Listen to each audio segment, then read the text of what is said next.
अटल उत्कृष्ट राजकेंद्रकर बुडना लस्या जखोली रुद्रप्रयाग बाल सका प्रकोष्ठ जिज्ञासा बात नहीं करेंगे एम्बिशियस। आप पूछिए हम बताए, ask and we will tell your answer. हमारे बाल सखा के प्रभारी श्री हिमांशु रावत जी बच्चों को जो है कुछ गुरु बता रहे हैं योग और आदि के संबंध में।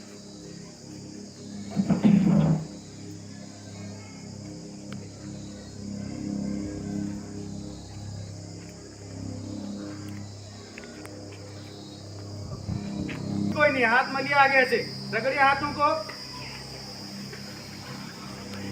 और आंखों पे लगा देंगे और हाथों को आगे खोलेंगे। फिर किसी भी काम के लिए हमें एकाग्रता चाहिए होती है। एकाग्रता ही आत्म साक्षात्कार की कुंजी होती है। इसलिए मैंने आपको सबसे पहले ध्यान कराया। अब आप एकाग्र हो चुके हैं, इसलिए जो जो चीजें आपको यहाँ से बताई जा रही है, यहाँ लिखा है, क्या पीछे नहीं देखना है, जानने की इच्छा की जिज्ञासा समाधान करेंगे। इसमें से मुख्य समस्या लिखी थी आपने। सुंदर सुंदर फूल भी विद्यालय में है। आया है, अंग्रेजी का टीचर आया है ना। और विषय के लिए भी लिखा था आपने, विज्ञान के टीचर नहीं है, अन्य विषय के टीचर नहीं है, तो आए हैं टीचर आए हैं। इसके अलावा आपने लिखा पूछे और हम बताएं। इससे पहले मैं आपको एक छोटी सी कहानी, आप सब लोगों ने अरुणिमा सिन्हा का नाम सुना होगा। कितने लोगों ने सुना है? सुन लेंगे। उनके मुंह बोली उनकी कहानी, ठीक है ना। वो अपने इंटरव्यू देंगे, हम इस पे लगाएंगे। टीवी की व्यवस्था तो टीवी पे भी दिखा देते, लेकिन हम आप जिज्ञासा, आप प्रश्न पूछेंगे, हम उसके समाधान। बातें कोई नहीं करेगा, जो बात करेगा पहले उसी को।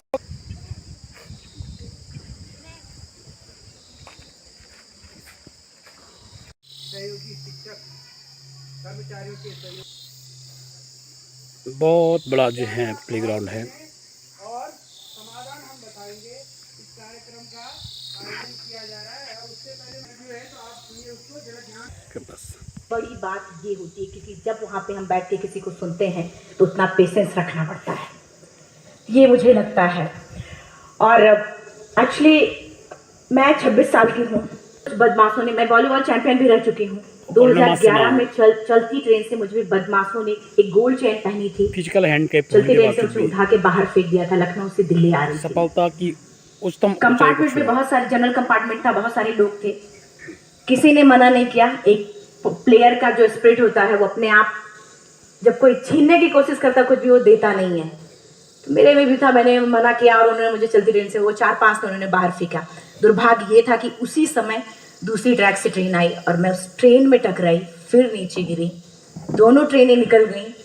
कुछ देर बाद मैंने हाथ को ऐसे रख के उठने की कोशिश किया तो देखा कि मेरा पैर कट चुका था। थाई को उठा के इधर, मेरा पैर ऐसे जीन्स में लटका हुआ था, ब्लड फोर्सफुली निकल रहा, दूसरे पैर की हड्डियां टूट टूट के बाहर निकल चुकी थी। पूरी रात में चिल्लाती रही, ट्रैक पे छोटे छोटे पत्थर होते ऐसे चिल्लाती रही कि कोई बचा ले, कोई नहीं आया बचाने। और जब पूरी रात चिल्लाते चिल्लाते इतना कि मुझे दिखाई भी देना बंद हो गया। जब ट्रेन आता था तो वाइब्रेट होता था। इतना ही नहीं, फ्री का इनविटेशन भी लोगों को मिल गया था, कुछ लोगों को। ट्रैक पे आपने ट्रेन के ट्रैक पे छोटे छोटे चूहे देखे होंगे, मेरे कटे हुए पैर पे आग के मेरे पैर कुतर रहे थे। मेरा हाथ, मैं ब्रेन कैसे, मैं अपने आप को कैसे बचा पाऊँ। लेकिन करीब सीएम जितने लोग थे आपस में बातें कर रहे, अरे हमारे पास तो एनेस्थीसिया नहीं है, ब्लड नहीं है, इसका इलाज शुरू करें तो हम कैसे करें। मुझे भी नहीं दिखाई तो नहीं, लेकिन मेरा सुनाई दे रहा था सब कुछ। वहाँ पे कहाँ से हिम्मत आई मुझ में, मुझे भी नहीं पता।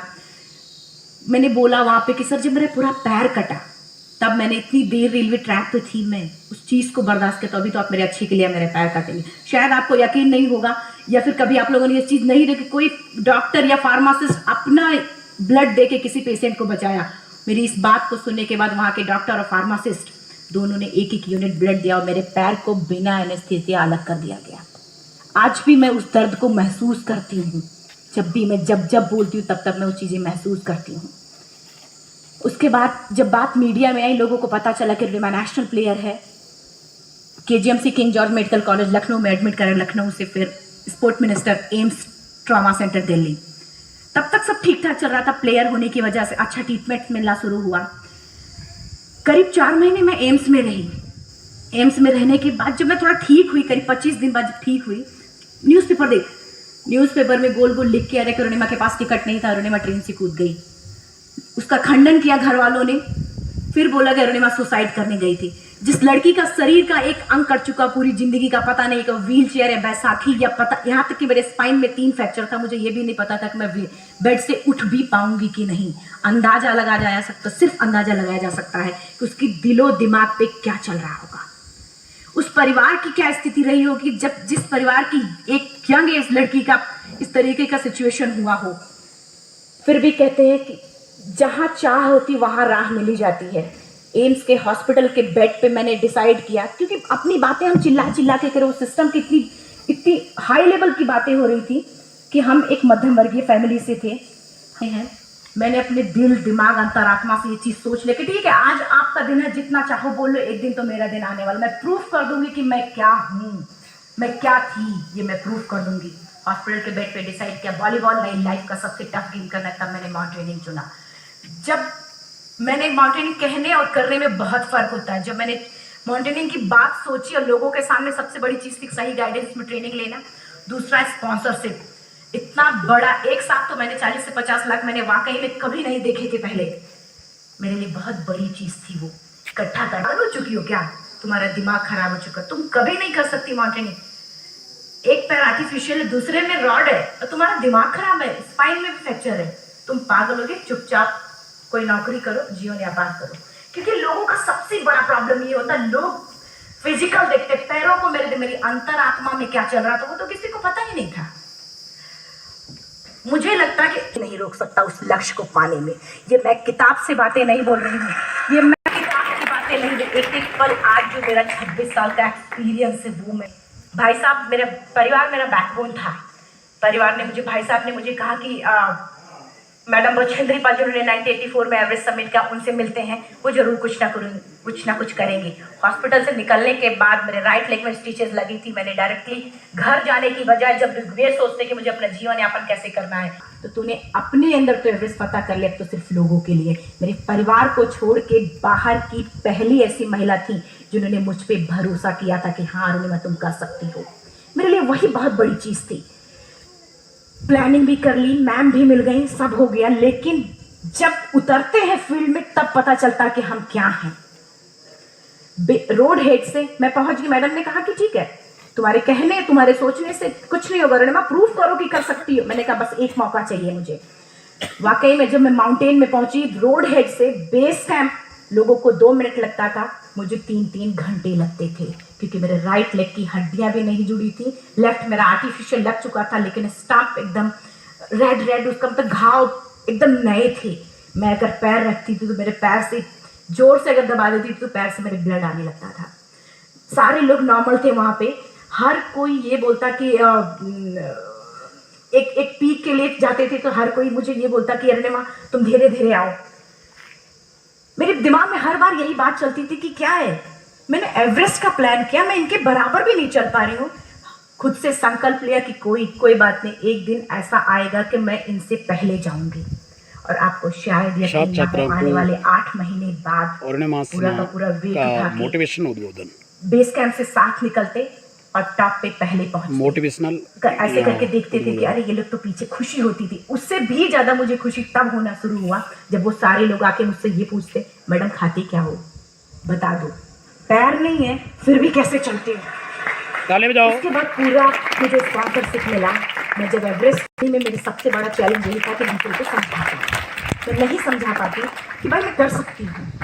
जब मैं एवरेस्ट के लिए शेरपा होता, शेर किसी तरीके से मैं वाकई में जो टीवी में हम और उसमें फोटोज में देखते हैं ब्लू और ग्रीन आइस, हिला देने वाला होता, जितना सुंदर दिखता उतना ही हिला देने वाला होता। जब मैं ब्लू आइस में गई, मेरा आर्टिफिशियल लेग स्लिप कर जाता था। फ्रंट पॉइंटिंग से, जब मैं फ्रंट क्रैम्पोन से फ्रंट पॉइंटिंग मारती थी, लेफ्ट से पेन होता था तब भी करते, लेकिन आर्टिफिशियल जैसे फ्रंट पॉइंटिंग मूव हो जाता मेरा पैर, पैर ही मूव हो जाता था। शेरपा मुझे बोला नहीं हो सकता अरुणिमा, जबरदस्ती मत करो। मैंने कहा कुछ नहीं, ये मेरा पैर है, मैं जानती हूँ कैसे चलेगा। फाइनली 1 2 बार 3 बार करने, 4 बार 5 बार होल्ड हो जाता था, आइस थोड़ा टूट टूट के निकलता था, तो मैं वहां पैर रख रख के जाती थी। कैंप 3 तक ठीक था, प्रॉपर एक्लेमेटाइज किया अपने आप। कैंप 3 तक जनरली गए। बात जब कैंप 3 के ऊपर की होती है, साउथ कोल समिट, अच्छे अच्छे माउंटेनियर, अच्छे अच्छे दिलेर के हौसले धरे के धरे तब रह जाते हैं जब अपनी आंखों के सामने किसी को मरता देखता है, और दिमाग में बात जब जिसको डिसीजन मेकिंग, और जब दिमाग में बातें जब ये आने लगती हैं कि अरे जिस चीज़ के लिए हम जा रहे हैं उसी चीज़ के लिए आदमी मर रहा है, इसी चीज़ के लोग लिए मर चुके हैं। रात में क्लाइंबिंग ज़्यादा से ज़्यादा माउंटेनिंग रात में की जाती है क्योंकि वेदर शांत होता है। जब मैं रात में निकली साउथ कोल से, कैंप 4 से, मेरी हेडलाइट जिधर ही हेडलाइट जा रही थी उधर ही डेड बॉडीज मुझे नज़र आ रही थी। मेरे रोंगटे खड़े हो रहे थे, मुझे समझ में नहीं आ रहा था कि मैं करूं तो क्या करूं। इतना ही नहीं, मैं जिस रोप में थी उसी रोप में जब मैं आगे जा रही हूँ और एक बांग्लादेश, मुझे कितना डर लग रहा था। बार बार ये बार बार मन में आकर इसका ऑक्सीजन खत्म हुआ है, ये मर चुका लास्ट सिचुएशन में, और हम कुछ नहीं कर पा रहे हैं, क्या करें। उसके बाद मैंने 10 से 15 मिनट सिर्फ मैं वहाँ खड़ी रही। मैंने सिर्फ इतना बोला कि अगर आप सभी में से सभी ने एवरेस्ट सबमिट कर लिया तब तो ठीक है, अगर नहीं सबमिट किया है मैं सबके लिए एवरेस्ट सबमिट करूँगी और जिंदा वापस जाऊँगी। क्योंकि जैसा हम सोचते हैं हमारी बॉडी उसी तरीके से जनरेट करना शुरू करती है। मैंने डेड बॉडी, क्योंकि जा ही नहीं सकते थे किनारे से, उसी रोप पे वो एंकर है, डेड बॉडी को लांगी और लांग के जाना शुरू किया। हिलेरी स्टेप साउथ समिट के करीब जब मैं खुद पहुंची, मेरे शेरपा ने एक जोर से झटका मुझे दिया कि अरुणिमा वापस चलो, तुम्हारा ऑक्सीजन खत्म हो रहा है। हिलेरी स्टेप के बाद एवरेस्ट समिट है, थोड़ा चलने के बाद एवरेस्ट समिट है। अगर कोई आपसे ये बोले, आप अपने टारगेट के इतने करीब हो, अगर कोई आपसे ये बोले कि अरुणिमा वापस चलो, कैसा लगता है? मैंने भी यही बोला, सर क्या बोल रहे हो आप, मैं नहीं जाऊंगी वापस। बोला अरुणिमा जिंदगी रही, दोबारा ट्राई करना और एवरेस्ट समिट हो जाएगा दोबारा तुम्हारा। मैंने कहा नहीं, ये आप जिंदगी में गोल्ड चांस बार बार नहीं आते, लाइफ में कभी कभी आता है, या आपके ऊपर आता, आप उसको पकड़ के रखते हो या फिर छोड़ देती हो। मैं अपना गोल्ड चांस कभी नहीं, क्योंकि मैं जानती थी मुझे स्पॉन्सरशिप बहुत मुश्किल से मिला, एक बार अगर मैं छोड़ देती दोबारा मुझे कभी नहीं मिलता। मैं बहुत अच्छी तरीके से जानती थी। मेरा फाइनली मुझे बछेंद्री मैम ने भी एक बार बात समझाई थी, मेरी माँ ने मुझे एक बार बताया था कि लाइफ में कभी कभी एक कदम चल के यहाँ तक पहुँचे हो, सिर्फ अपना एक कदम आगे बढ़ाना, तुम देखना कुछ देर बाद तुम टॉप पे होगी। मेरे दिमाग में उनकी बातें वीडियो की तरह चल रही थी और सिर्फ एवरेस्ट का टॉप चल रहा था। मैंने शिल्पा को पहले कन्विंस करने की कोशिश की कि भाई चल, कुछ नहीं होगा भाई चल। फाइनली जब वो नहीं माना, मैंने एक कदम आगे बढ़ाया, डिसीजन लिया कि नहीं जाना ही जाना है। आगे बढ़े, करीब 1 से 1.5 घंटे बाद मैं इतना ही नहीं, आज भी मैं जितनी बार बोलती हूँ उतनी बार मैं महसूस करती, अब मेरे रोंगटे खड़े हो जाते हैं, मेरा दोनों ऑक्सीजन खत्म हुआ, क्या परिस्थिति रही होगी। मैं ऐसे नीचे गिर गई और शेरपा मुझे बोला कि अरुणिमा मुझे यकीन नहीं था कि तू एवरेस्ट सबमिट कर पाएगी, लेकिन मैं खड़ी नहीं हो पा रही थी, वाकई में दम ही नहीं था। लेकिन फिर भी कहते हैं कि जैसे हमारे नियम होते हैं वैसे ऊपर वाले के भी नियम है, उसकी लिस्ट में जब मेरा नाम नहीं है तो वो मुझे नहीं ले जा सकता। अगर दूसरी चीज, मेरा कॉन्सेप्ट एकदम क्लियर हो चुका था। जब रेलवे ट्रैक पे मैं थी, रेलवे ट्रैक पे 7 घंटे में पड़ी थी और उसी समय एक ब्रिटिश क्लाइंबर नीचे से ऊपर आ रहा था और उसके पास 2 ऑक्सीजन, तो उसने एक को वहीं फेंका और दूसरे को लेके नीचे जाना शुरू किया क्योंकि वेदर खराब था। मेरा शेरपा मुझे एंकर किया और जाने लगा नीचे, और वो फटाफट उसको आगे जैसे चीज़ों पे यकीन करता हूँ या पता नहीं भी, मैं किसी की भावनाओं को ठेस नहीं पहुँचाना चाहते, लेकिन मैं किसी भी चीज़ों पे भरोसा नहीं करती क्योंकि मेरा मानना है अभी तो इस बाज की असली उड़ान बाकी है, अभी तो इस परिंदे का इम्तहान बाकी है, अभी मैंने लांगा है समुद्रों को, अभी तो पूरा आसमान बाकी है। पाल जी ने क्या कहा था उन्हें, अगर आपने सोच लिया है तो आपने कर लिया है। दोनों पैर कटने के बाद अगर आप सोच रहे हो कि मैं एवरेस्ट फतेह करूंगा तो आपने कर लिया है। एक हिंदी में एक वो आता है ना, मन के हारे हार है, मन के जीते जीत। मन में अगर आपने सोच लिया कि मैंने ये करना है तो फिर आपको कोई नहीं रोक सकता है। दुनिया की कोई ताकत नहीं रोक सकती आपको। और इसका प्रत्यक्ष उदाहरण हमारे सामने है। दोनों पैर न होने के बाद भी एवरेस्ट फतेह किया। एक छोटी सी कहानी मैं भी बताऊंगा आपको। एक बार एक भिखारी था,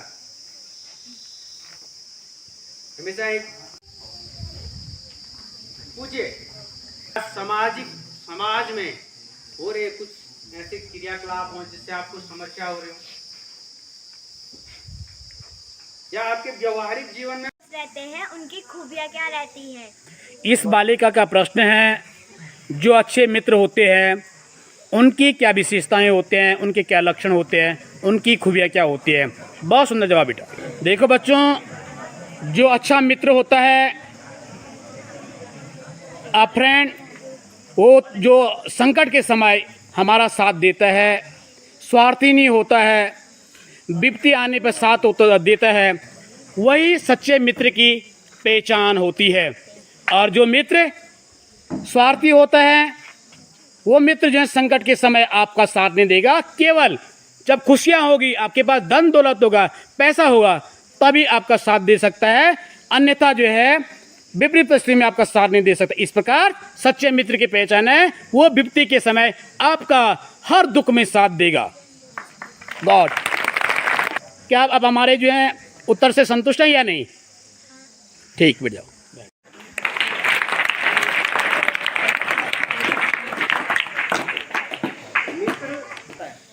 मित्र समझते हो ना? बताओ, मार्गदर्शन गुरुजी यहाँ पर बैठे हुए सभी विषयों में पानी भी आता, हम सीख जाते हैं। हमने ये शिकायत आगे भेज रखी है, जरूर तो कुछ ना कुछ आपके लिए व्यवस्था करेंगे, आपके कमरे की